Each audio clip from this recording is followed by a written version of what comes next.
আবু সাইদের এই বডিতে গুলির চিহ্ন পাওয়া গেছে। এই তথ্য হলো আপনার ছবির তথ্য, এই তথ্য হলো তার যে কিছু স্টিল পিকচার করা হয়েছে তার তথ্য। মানে 25 যিনি তদন্তকারী কর্মকর্তা উনি বলেছেন যে এই গেঞ্জির ছিদ্র নাই, এটা অ্যাডমিটেড। তারপরে উনি বলেছেন যে এই গেঞ্জির অংশটি সামনের না পিছনের এটা উনি জানেন না। তাহলে কে জানেন? প্রথম যে যিনি তদন্তকারী কর্মকর্তা রংপুর তাজহাট থানার মামলার 3 নম্বর মামলায় এটা জব্দ করেছেন তিনি জানেন। তাহলে প্রসিকিউশনের দায়িত্ব হলো প্রসিকিউশনের কেস প্রমাণ করা। তাহলে তাদের প্রমাণের এই যে দায়িত্ব বার্ডেন অফ প্রুফ বলে, সেই বার্ডেন অফ প্রুফ থেকে তাদেরই প্রমাণ করার দায়িত্ব ছিল যে এই গেঞ্জি সামনের গেঞ্জি অথবা পিছনের গেঞ্জি। কিন্তু তারা তো বলতে পারতেছে না যে এই গেঞ্জি সামনের না পিছনের। তার মানে হলো ডাউট ইজ ক্রিয়েটেড। এই ডাউটের কারণে আসামিগণ খালাস পাইবেন। কারণটা হলো যে পৃথিবীতে একটা প্রিন্সিপাল আছে ক্রিমিনাল জুরিসপ্রুডেন্সে যে একটি সন্দেহের উদ্রেক হইলেই 1000 আসামি ছাড়া পায়, কিন্তু একজন নিরপরাধ ব্যক্তি যেন শাস্তি না পায়। আবু সাইদের এই বডিতে গুলির চিহ্ন পাওয়া গেছে। এই তথ্য হলো আপনার ছবির তথ্য, এই তথ্য হলো তার যে কিছু স্টিল পিকচার করা হয়েছে তার তথ্য। পোস্টমর্টেমে বলেছে যেটা এই যে গুরুত্বপূর্ণ যে তার যে ফায়ার আর্মস ইনজুরি পোস্টমর্টেমে প্রশ্ন হলো যে এই যে ফায়ার আর্মস এই কথাটাই আমি বলেছি আর্গুমেন্টে যে একটি ফায়ার আর্মস দিয়ে কোনো ইনজুরি হলে সেই ডেড বডির এক্সরে এক্সামিনেশন করতে হয়, আরেকটা করতে হয় রেডিওস্কোপিক মানে এক্সামিনেশন।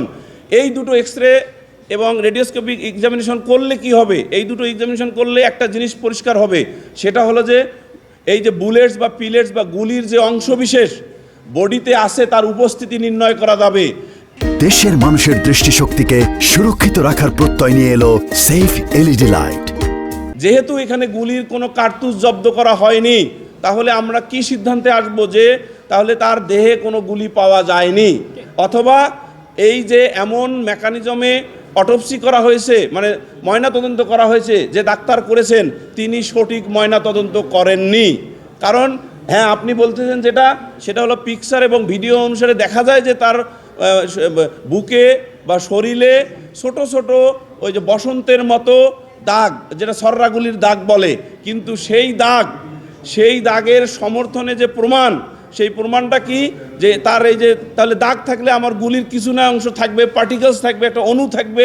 সেই অণুটা পাওয়ার জন্যই কিন্তু এক্সরে এক্সামিনেশন এবং রেডিওস্কোপিক এক্সামিনেশন বোথ সাইডস করার বিধান আছে। 5ই আগস্টের আগে পোস্টমর্টেম রিপোর্ট করা হয়েছে কিনা? উত্তর হলো হ্যাঁ।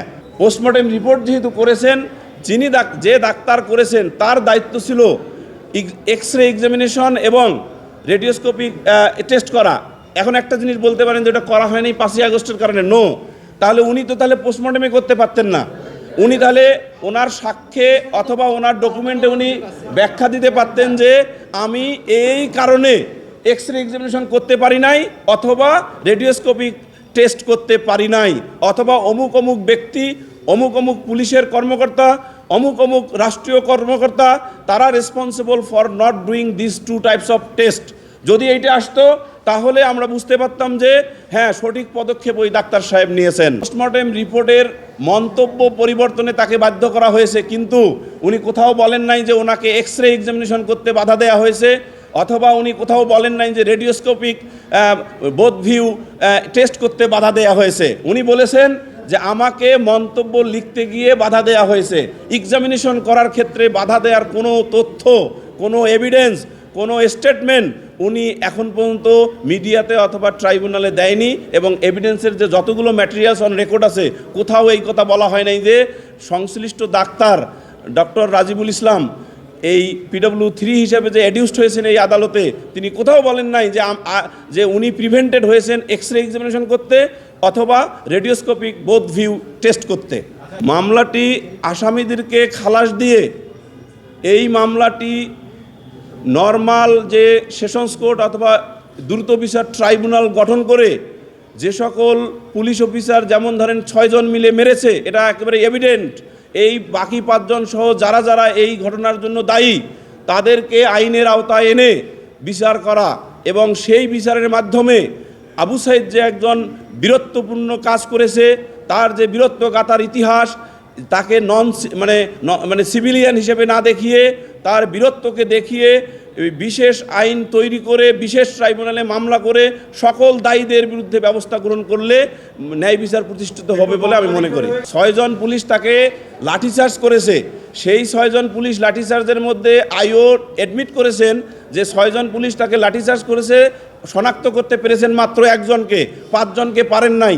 সেই 5 জনের ইনক্লুশন করার কথা বলেছি যে তারা তো আনপানিশ থেকে যেতে পারে না, কারণ তারা on video evident, on admitted evidence by the prosecution witness, star witness যাকে বলা হয় আইও, তিনি বলেছেন যে 5 জনকে আমি শনাক্ত করতে পারিনি। তাহলে এই যে 5 জন আনপানিশ থাকতেছে তাদেরকে ইনক্লুড করার জন্য এবং আবু সাঈদের বীরত্ব গাথাকে, তার বীরত্বের কার্যক্রমকে জাতি এবং বিশ্ব মাঝে প্রতিষ্ঠিত ধরে রাখার জন্য তিনি যেটা করেছেন সেই কাজের সঠিক মূল্যায়ন প্রস্ফুটিত করার নিমিত্তে এইভাবে বিচার করলে আমার মনে হয় যে এই সঠিক বিচার হইবে। আপনারা গুগল করে দেখবেন যে এই গভর্নমেন্ট, বর্তমান ইন্টারিম গভর্নমেন্ট ক্ষমতায় আসার পর তুরস্কের যে কোনো একটা ডিফেন্স ইন্ডাস্ট্রি কোম্পানির সাথে চুক্তি করেছে।